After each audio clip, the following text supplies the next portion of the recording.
નમસ્કાર વાલા ખેડૂત મિત્રો, આ ખેડૂત પુત્ર ગુજરાતી પરિવારમાં આપ સૌ ખેડૂત મિત્રોનું હાર્દિક સ્વાગત છે। ખેડૂત છે તો જગત છે। હું આપની સાથે સાગર રાસડિયા, ખેડૂત પુત્ર।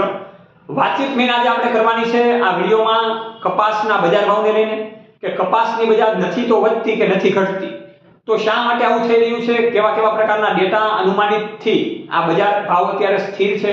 તો કપાસના ભાવની મહત્વની વાતચીત કરીએ એ પહેલા તમે આ પ્લેટફોર્મ પર બિલકુલ નવા હોય તો નીચેનું બટન દબાવીને આ ચેનલને સબસ્ક્રાઇબ કરજો અને ફેસબુકમાં પણ આપણું મહત્વનું ખેડૂત પુત્ર ગુજરાતી નામનું પેજ છે, એને પણ લાઈક અને ફોલો કરી લેજો।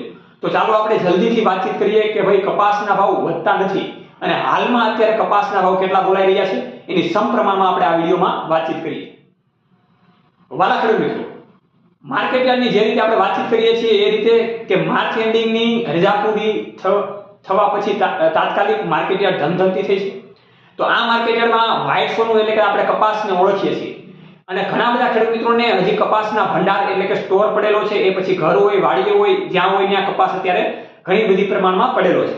તો એવા ખેડૂત મિત્રોને એમ છે કે 1700 રૂપિયા કપાસનો ભાવ થઈ જાય તો આપણે કપાસ વેચી દઈએ, પણ અત્યારે એ પ્રકારની બજાર આપણને જોવા નથી મળતી।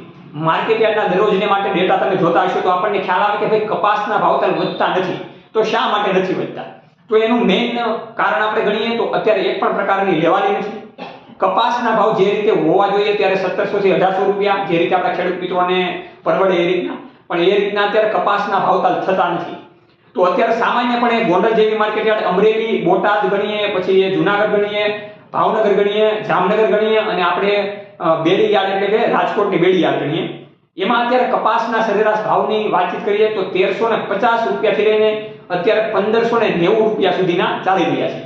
સરેરાશ બજાર ભાવની વાતચીત કરીએ તો 1550 રૂપિયા આજુબાજુ કપાસના ભાવ ચાલી રહ્યા છે। ગામડામાં જે ખેડૂત મિત્રોને કપાસ વેચો છે એને વેપારીઓ પણ એને અત્યારે 1550 રૂપિયાથી લઈને 1600 રૂપિયાના ભાવતાલ આપી રહ્યા છે। હવે આ ભાવતાલ ક્યારે વધશે?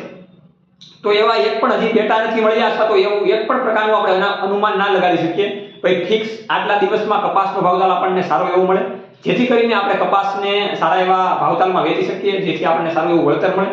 એટલે એના એક પણ પ્રકારના ડેટા નથી, પણ ચૂંટણીનો જે રંગ જામી રહ્યો છે, ચૂંટણીનો જે ડંકો વાગી ચૂક્યો છે, એટલા માટે જેમ જેમ ચૂંટણી નજીક આવશે એમ એમ આપણે માહિતી આપતા રહીશું કે ચૂંટણીના અસરને કારણે ભાવતાલમાં કેવા વધારો થઈ શકે તેમ છે। અત્યારે ચૂંટણીના રણકાર તો વાગી ચૂક્યા છે, પણ એવી એક પણ પ્રકારની માર્કેટમાં આપણને નથી જોવા મળતું કે ભાઈ ભાવતાલ સારા એવા મળે। કોઈ પણ જણસી હોય, એ પછી કપાસ હોય, મગફળી હોય, સોયાબીન હોય કે ઘઉં હોય, ચણા હોય, જીરું હોય, ધાણા હોય, એ રીતની કોઈ પણ બજારમાં જેવા ખેડૂત મિત્રો આપણે ભાવ જોઈએ છે એવા નથી મળી રહ્યા। તો આ રીતના કપાસની બજાર રહી શકે એવું અનુમાન છે, એટલા માટે જોતા રહો ખેડૂત પુત્ર ગુજરાતી। રમેશને માટે ખેડૂત મિત્રોની સાથે આવી રીતે આપણે અવારનવાર ટેકનોલોજીકલ અને ડિજિટલ માહિતી માત્ર ને માત્ર આ એક પ્લેટફોર્મમાં આપણે આપતા રહીશું। જય જવાન જય કિસાન, આ બંને છે આપણા દેશની શાન।